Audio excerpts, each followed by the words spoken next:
U.S. President Joe Biden has proposed a new tax on America's richest households as he unveiled his latest budget. The Biden administration wants to impose a 20% minimum tax on households worth more than $100 million. The proposal will raise more than $360 billion over the next decade.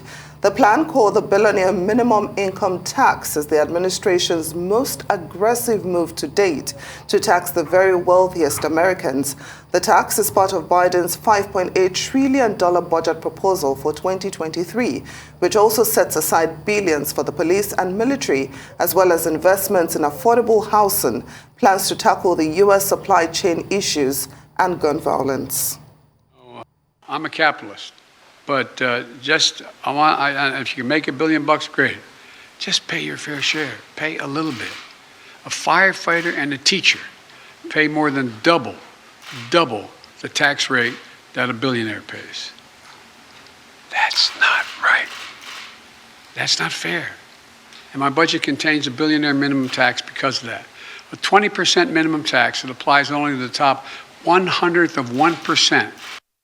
For more on this, we can cross live to the U.S. and join Arise U.S. correspondent Rotimi Kade. Thank you for joining us, Rotimi. Can you tell us about this billionaire tax and how it will be received? Well, I think it's have an overwhelming good reception from all walks of life across board, I should say, because the vast majority of the people believe that billionaires, which majority of them don't pay federal income tax, is actually bringing some sort of, disparity among some people that earn very low in the country. So the proposal, the 20% minimum proposal on billionaires, is a sign that Democrats are looking ahead of elections and scrambling for some sort of a good message in a tough political environment. And the proposal itself as an uphill, tax to becoming a law, because on the Democratic side, we have Senator Joe Manchin of West Virginia has previously expressed a concern about targeting the super rich, but it gives the Democrats a very good talking point to capitalize on the unpopularity of billionaires such as Jeff Bezos and Elon Musk. And by the way, both of them did not pay any federal income tax for last year, as far as the record goes. So that more or less gives the White House some sort of talking points in terms of how to approach the matter. But not everybody is on board with it, or some Republicans are not on board with it. But at the same time, because it's very unpopular that billionaires shouldn't be paying their fair share, it becomes even absolutely difficult for the Republicans to actually sell the message as we approach the midterm elections. But the good news for Democrats as well is that Senator Kristen Sinema of Arizona obviously some months back supported the idea, but of course was very uncertain about it. So even if as lofty as the idea might be, with the vast majority of the people, most likely is going to face an uphill battle at the Congress, where it will be passed and obviously become a law.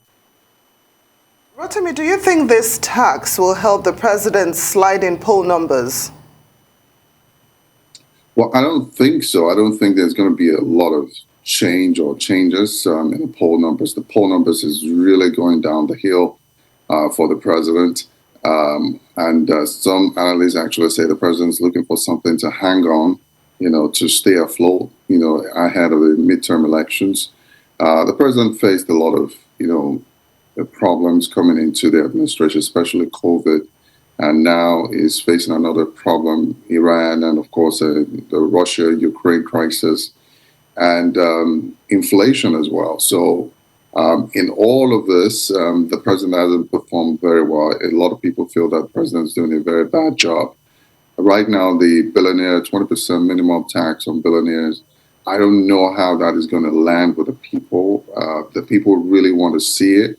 and see how it can, come to fruition, because the Democratic agenda has always been, big budgets, big spending, etc. But at the same time, when you're spending big and you're fighting inflation, it seems to conflict itself in terms of how you want to put both of them side by side. So I really do not see in the long term, but I'm proven wrong if this proposal passed this year before the midterm elections. And can you tell us more about the president's views on Vladimir Putin? He's saying that he's not walking back on the comments from the weekend that Putin needs to be out of office. Well, honestly, a lot of people were shocked about, when the president made that comment yesterday, because we were expecting the president to actually walk back his comments, because that kind of comment is capable of erupting, something else, like, a U.S. president making such a comment about a leader of another nuclear power. That is really a serious thing. And I think the administration officials, senior officials like the Secretary of State, Antony Blinken, tried to do some damage control yesterday.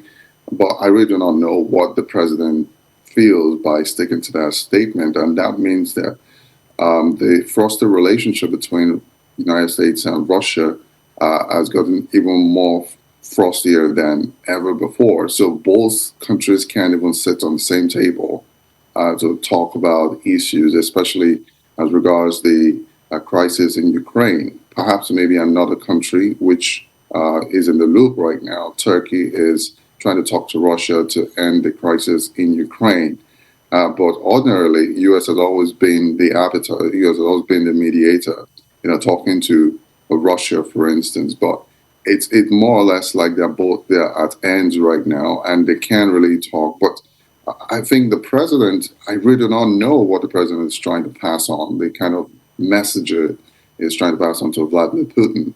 Because when you talk about regime change, that it doesn't deserve to be in power, it means that the U.S. is ready to do something about it, and that has never been the kind of foreign policy posture of the U.S., whether you're Republican or Democrat. But we'll see how things go, whether Biden actually mean what he said, or he just said it, to actually more or less unsettle, Vladimir Putin. Arise U.S. correspondent Rotimi Kade, thank you so much for joining us on Newsday.